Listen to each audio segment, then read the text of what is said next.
শুভলক্ষ্মী কলকাতায় গিয়ে বলে, একদিন আদি এই কলকাতা হয়ে নদিয়ায় গিয়েছিল আমাকে আনতে। আজ আদিকে আমি নিতে এসেছি। আদির স্মৃতি ফিরিয়ে আবারও আদিকে আমি নিউ ইয়র্ক নিয়ে যাব, কিন্তু কপালে কি আছে জানি না। এরপর শুভলক্ষ্মী একটা গাড়িতে উঠে, আর সে গাড়িতেও উঠে মোহনাকে দেখে তো শুভলক্ষ্মী অবাক হয়ে যায়। বলে, আমি আদিকে নিতে এখানে এসেছি। মোহনাও বলে, আমারও তাড়া আছে, আমি আদির কাছে যাব। তখন শুভলক্ষ্মী বলে, আমরা যেহেতু এক জায়গাতেই যাব, তাহলে এখন যাওয়া যাক। মোহনা মনে মনে বলে, আমি কিছুতেই আদির স্মৃতি ফিরাতে দিব না, আর আদির এতে ক্ষতি হতে পারে। আর শুভলক্ষ্মী বলে, কিসের জন্য মোহনা এখানে এলো? আর আমি তো আদির স্মৃতি ফিরিয়ে আবার বাড়িতে নিয়ে যাবই।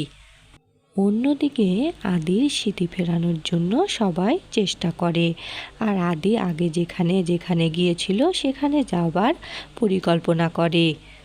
আদি মনে মনে বলে, এতদিন যে পুরনো স্মৃতি আমাকে তাড়া করে বেরিয়েছে, আজ আমি শিওর এই স্মৃতিটা আমি ফিরে পাবো, আর শুভলক্ষ্মীকে দেওয়া কথা আমি রাখবই। অন্যদিকে শুভলক্ষ্মী প্রার্থনা করতে থাকে যেন আদির স্মৃতি ফিরে আদিকে আবারও কলকাতায় নিয়ে যেতে পারে। আর মোহনাও প্রার্থনা করতে থাকে। মোহনা বলে, আমার আদি যেন আমারই থাকে, আর ওর যেন কোনোদিনও স্মৃতি না ফিরে। মন্দিরে থাকা পুরোহিত শুভলক্ষ্মীকে আশীর্বাদ করে আর বলে, তোমার স্মৃতির সিঁদুর যেন অক্ষত থাকে, তুমি স্বামী সন্তান নিয়ে সুখে যেন সংসার করো। পুরোহিতের এমন কথা শুনে মোহনা মনে মনে ভাবে, আবার আদির স্মৃতি ফিরে আসবে না তো। মোহনা শুভলক্ষ্মীকে বলে, তোমরা আদির স্মৃতি ফেরানোর জন্য বৃথায় চেষ্টা করছো, আদির স্মৃতি কোনোদিনও ফিরবে না, আর এটা ওর উপরে চাপিয়ে দিয়েছো। তখন শুভলক্ষ্মী বলে, আমার স্বামী আর আমার সংসার নিয়ে আমি চাই না কেউ এ বিষয়ে কথা বলুক, বাইরের লোকের কাছে আমি কোনো কথা শুনতে চাই না। তখন মোহনা রেগে গিয়ে বলে, তুমি কাকে বাইরের লোক বলছো? আয়ান তো আমাকে বাইরের লোক মনে করে না। আর তুমি একটা কথা মনে রাখবে, আয়ানকে কিন্তু আমি বাঁচিয়ে নিয়ে এসেছিলাম। আয়ানের স্মৃতিতে শুধু এই মোহনাই থাকবে, আর অন্য কেউ থাকবে না। তখন শুভলক্ষ্মী বলে, আদি হলো রয় পরিবারের একমাত্র সন্তান, যাকে হারিয়ে আমরা অনেক কষ্টে দিন কাটিয়েছি, আর আদিকে আমি আবারও তার হারানো স্মৃতি ফিরে পেতে সাহায্য করে তাকে আবারও নিউ ইয়র্কে নিয়ে যাব তার বাবা মার কাছে, এতে আমাকে কেউ আটকাতে পারবে না।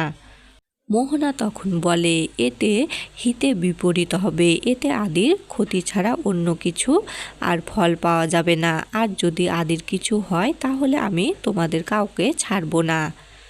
অন্যদিকে আদিকে নিয়ে যাওয়া হয় সেই জায়গায় যেখানে আদি আগেও গিয়েছিল, এবং আদিকে বলা হয়, আদি তোমার কি কোনো কিছু মনে পড়ছে?